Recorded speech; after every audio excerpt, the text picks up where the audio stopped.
পুরুষ বন্ধ্যাত্বের 10 কারণ।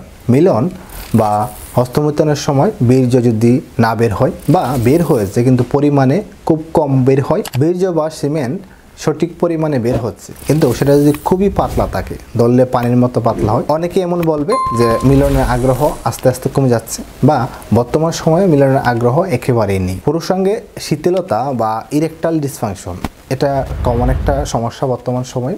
এই ইরেকটাইল ডিসফাংশন যদি আস্তে আস্তে বাড়তে থাকে, শিথিলতা যদি বাড়তে থাকে, সেটাও একটা সমস্যা হতে পারে। অন্ডকোষ অন্ডথলিতে না থেকে সেটা যদি উপরের দিকে থাকে বা এমন রয়েছে একটা অন্ডকোষ অনেক বড় একটা অনেক ছোট বা দুইটা অন্ডকোষ সাইজে খুবই ছোট। অন্ডকোষে দুইটা কমন রোগ হয়ে থাকে, ভেরিকোসিল এবং হাইড্রোসিল। এই দুইটা রোগ যদি থাকে তাহলেও কিন্তু সমস্যা হতে পারে। অন্ডকোষে কোনো কারণে পূর্বের আঘাত যদি থাকে বা বর্তমানে আঘাত বা কোনো ধরনের ইনফেকশন যদি থাকে, সেটাও কিন্তু বন্ধ্যাত্বের একটা কারণ হতে পারে। কিছু রোগের কারণেও পুরুষ বন্ধ্যাত্ব খুব বেশি দেখা যায়, যেমন ডায়াবেটিস, কিডনি ফেলিওর বা লিভারের প্রবলেম রয়েছে। এই ধরনের রোগীদের দীর্ঘ সময় ওষুধ খেতে হয় বা যারা উচ্চ রক্তচাপের ওষুধ খায় তাদের ক্ষেত্রেও পুরুষ বন্ধ্যাত্ব হতে পারে। যারা অতিরিক্ত গরমে কাজ করে বা রাসায়নিক দ্রব্যের সাথে কাজ করে তাদের ক্ষেত্রেও পুরুষ বন্ধ্যাত্ব হতে পারে। আবার জন্মগত কোনো ত্রুটির কারণেও কিন্তু পুরুষ বন্ধ্যাত্ব করতে পারে। যদি ক্যান্সারে আক্রান্ত থাকে তাহলে কেমোথেরাপি বা রেডিওথেরাপি যদি চলে, কেমোথেরাপি বা রেডিওথেরাপির কারণে শুক্রাণু অনেকাংশে মরে যায়, নতুন শুক্রাণু তৈরি হতে